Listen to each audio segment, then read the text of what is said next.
Have you ever wondered why someone you know misses you, cares about you, but still doesn't reach out first? It feels confusing, right? Almost like their silence means they don't feel anything. But here's the truth. When it comes to avoidant personalities, the lack of reaching out doesn't equal a lack of feeling.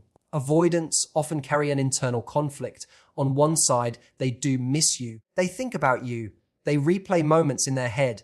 But on the other side, they feel a deep fear of vulnerability. To them, reaching out isn't a small act. It feels like exposing themselves to rejection, judgment, or even loss of control. Here's another layer. Avoidants are masters at self-soothing. Instead of running to you to feel better, they retreat inward. They convince themselves, I can handle this on my own. It doesn't mean they don't want comfort. It means comfort, to them, feels risky when it comes from someone else. And then there's pride. Many avoidants believe reaching out first gives away too much power. They'd rather sit with their longing than risk being the one who cares more. It's not about you not being enough. It's about their survival system telling them, don't depend too much. Don't reveal too much. Don't risk too much. So if you've ever been on the other side of that silence, know their behavior is about their relationship with vulnerability, not about your worth. And the choice you have is not to decode every signal, but to ask, am I okay with the kind of love they can give? Because love that constantly feels like a guessing game isn't the kind of love that helps us thrive. When someone doesn't reach out first, it's easy to assume they don't care. Our mind jumps to the simplest explanation. If they missed me, they'd call me. If I mattered, I'd hear from them. That logic feels airtight because in many cases it's true. When we miss someone, we want to close the distance to bridge the silence. So naturally, we assume the absence of that action means the absence of feeling. But with avoidance, that equation doesn't work. Their silence doesn't mean they don't think of you. It doesn't mean you aren't on their mind. It doesn't even mean they don't miss you. What it does mean is that missing you and acting on that feeling are two completely different processes in their world. For someone who has an avoidant attachment style, feelings are not always a safe guide to action. Many of them learned early in life that expressing need or desire led to disappointment, rejection, or a loss of independence. So, when they feel longing, they don't automatically translate that into reach out. Instead, they often retreat into themselves, thinking, I'll handle this on my own. This self-sufficiency is a kind of armor. It helps them feel protected from the potential pain of depending on someone else. So even when they're lying awake at night, scrolling through old messages, or remembering a laugh you shared, they might still put their phone down and decide not to text. This is where the confusion sets in for the other person. You might picture them moving on, living unbothered, forgetting you entirely. In reality, they could be carrying just as much longing, but the way they process it is different. Instead of letting the missing pull them toward you, they try to smother it, quiet it, or convince themselves it isn't necessary to act on it. To them, not reaching out is a form of self-protection, a way of controlling the vulnerability that comes with admitting, I miss you. There's also a subtle belief at play, the idea that if they miss you, that's their problem to solve, not yours. Reaching out feels like an exposure of weakness, like saying, I need you. For someone who prizes independence above all else, that feels threatening. They may tell themselves, if they cared, they'd reach out. If they miss me, they'll show it. In other words, they flip the script. Where you might expect missing someone to create an impulse to connect, they often believe the safer position is to wait and see if the other person makes the move. So while you might see silence as evidence of indifference, for them it's often evidence of struggle. They feel the tug of connection, but don't know how to respond to it in a way that feels safe. They'd rather contain their feelings than risk rejection or the discomfort of revealing too much. Missing you is real, but silence becomes the shield that allows them to miss you without the danger of losing face, losing pride, or feeling too exposed. For many avoidants, the real reason they don't reach out first, even when they miss you, comes down to the fear of vulnerability. Vulnerability is not just about sharing feelings, it's about opening the door to the possibility of rejection, disappointment, or loss of control. When someone with an avoidant attachment style feels the ache of missing another person, that feeling is often quickly followed by a defensive voice inside their head that says, be careful, don't show too much, don't risk being hurt. This internal alarm system is powerful, and it often overrides the natural impulse to connect. To an avoidant, reaching out can feel like putting their heart on display. Even something as simple as sending a text or making a call can feel like they are handing you the power to confirm or deny their worth. If you respond warmly, they may feel temporary relief. But if you respond with hesitation or not at all, the sting of that rejection can feel unbearable. So instead of stepping into that risk, they retreat into silence, convincing themselves that keeping their distance is safer than facing the possibility of being let down. It's not that they don't want closeness, but the fear of what might happen if they expose themselves often outweighs the desire to bridge the gap. This fear is deeply rooted in past experiences. Many avoidants grew up in environments where expressing need wasn't rewarded or where emotional openness led to pain. They may have learned that when they reached out, they were met with neglect, criticism, or inconsistency. Over time, their nervous system adapted by equating vulnerability with danger. So as adults, even when they want intimacy, their default response is to protect themselves. Vulnerability feels less like a doorway to connection and more like a trap they might fall into, leaving them powerless and exposed. Because of this, avoidants often approach relationships with caution. They might desire connection in their private thoughts, replaying memories, feeling the warmth of affection in their hearts. But when it comes to action, hesitation sets in.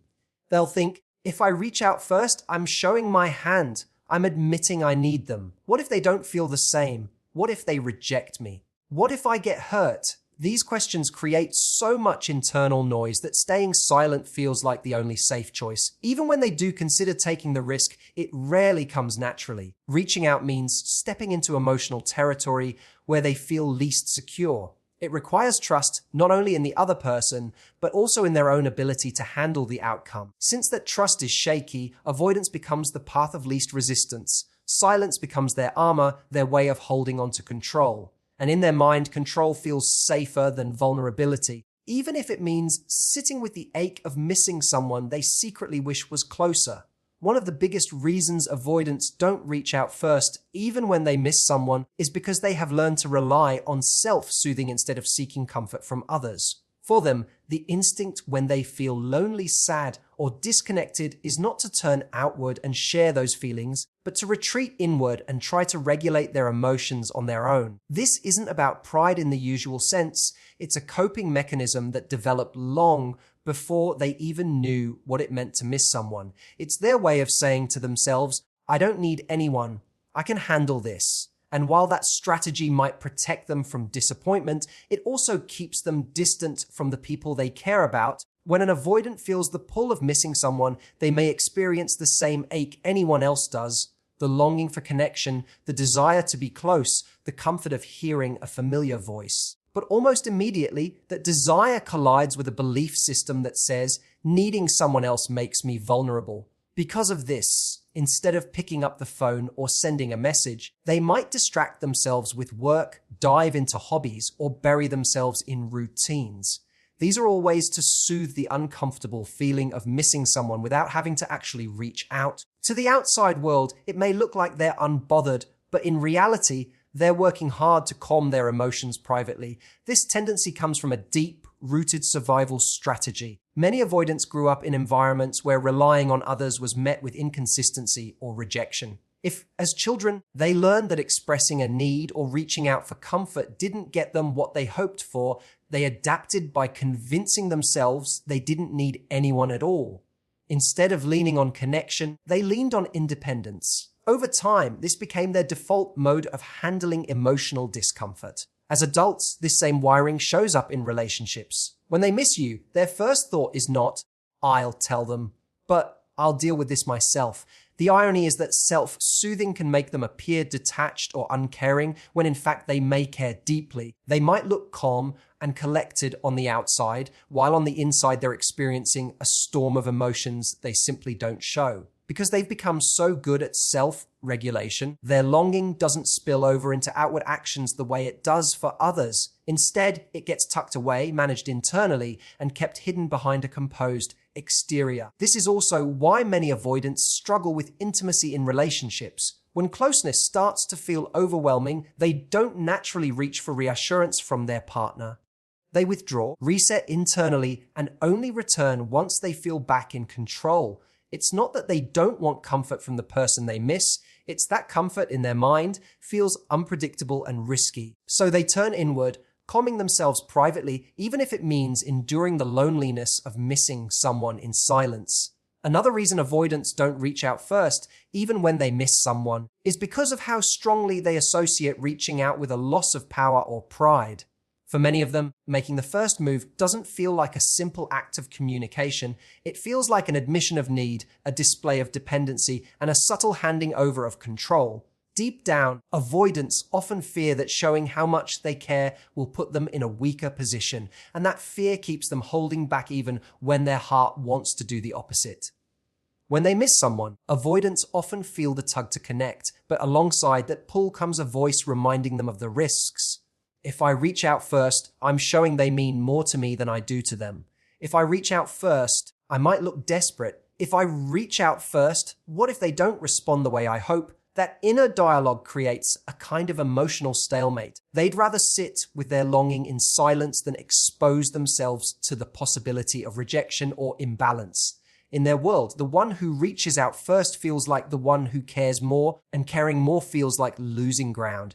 This isn't just stubbornness, it's a defense strategy shaped by years of believing that relationships are safer when they maintain emotional control. Reaching out, especially when they're missing someone, feels like surrendering that control. They want to protect their independence, their sense of being unaffected, because appearing unaffected shields them from the pain of disappointment. If they don't show their longing, then nobody can use that longing against them.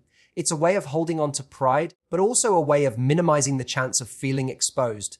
The irony, of course, is that holding back often creates the exact disconnection they fear. Instead of building closeness, their silence can make the other person feel uncared for or undervalued. Yet from the avoidance perspective, staying silent feels like the safer path. Silence means they don't risk being the one left hanging if the other person doesn't respond in kind. Silence means they don't risk feeling like they've lost their dignity by revealing too much. Silence gives them the illusion of control, even as it keeps them distant from the intimacy they actually want. Underneath this pride and desire for power is usually a fear of being too much. Many avoidants believe that if they show too much affection or reveal too much longing, they'll overwhelm the other person, be rejected, or confirm some deep-seated fear of being unworthy. So instead of taking the chance, they'd rather hold back, preserve their pride, and wait to see if the other person reaches out first. In this way, power and pride act like a shield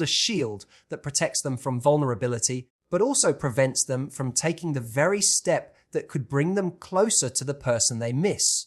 When an avoidant doesn't reach out first, it's easy to take their behavior personally. Silence can feel like a reflection of your worth, as though their lack of effort means you weren't valuable enough to miss or important enough to contact.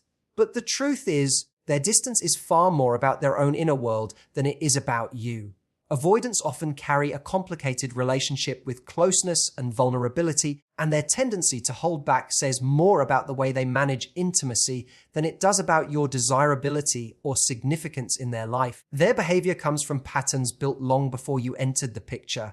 For many avoidants, closeness feels threatening because it stirs up fears of dependency, rejection, or being overwhelmed. That fear creates a pull dynamic where they may feel genuine care and longing, but simultaneously feel compelled to retreat. So, when they don't reach out first, it isn't necessarily because they don't care. It's because their self-protective mechanisms kick in faster than their desire to connect. Understanding this distinction is vital. It helps separate your sense of worth from their inability to act on their feelings. The danger lies in misinterpreting their silence. If you equate their lack of reaching out with a lack of love, you can find yourself chasing after validation, trying to prove your value, or working overtime to close the emotional gap. That only leads to frustration because no amount of effort on your part can rewrite their relationship with vulnerability. What you can control, however, is how you respond to their pattern. Instead of asking, why don't they reach out? The more empowering question is, am I okay with the way they show love? And does it work for me? This shift matters because it puts the focus back on your needs. If you want a relationship where you don't have to second guess, decode silences, or constantly wonder how much you mean to someone, then it's important to acknowledge whether an avoidance love style aligns with your vision of partnership. You may find that their distance is tolerable if you value independence and don't need frequent reassurance. But if you thrive on emotional closeness, their tendency to pull back may feel draining, leaving you stuck in a cycle of longing and disappointment. Recognizing that their behavior is not about your worth, but about their own protective wiring also gives you clarity. It means you don't have to internalize their silence as rejection. You can see it for what it is, a reflection of their struggles with intimacy, and decide from there if this dynamic is something you're willing to live with. In the end, the power isn't in fixing them or waiting for them to change. The power is in knowing what you need, seeing their behavior clearly for what it is, and choosing whether their version of love is enough to sustain you. So when you find yourself wondering why an avoidant doesn't reach out first, even when they miss you, remember this: their silence is not proof that you don't matter. It's not a verdict on your worth. It's a reflection of the way they've learned to manage closeness, vulnerability, and the fear of rejection. They may think of you, long for you, and still hold back because for them, distance feels safer than exposure. But the bigger question isn't just about why they don't reach out. The bigger question is about you. What kind of love do you want to build your life around? Do you want a love where you're left decoding silences, or do you want a love where effort, reassurance, and connection flow freely? The answer to that question is what determines whether this dynamic can work for you. Because at the end of the day, real love shouldn't feel like a guessing game. It should feel like a place where both people meet each other halfway. Thank you so much for spending this time with me. I hope these insights help you see avoidant behavior with more clarity and, more importantly, help you honor your own needs in love. Remember, you are worthy of a relationship where reaching out doesn't feel one-sided, where your value is never in doubt, and where love feels secure instead of uncertain. Thank you for listening, and until next time, take care of yourselves, take care of your hearts, and I'll see you soon.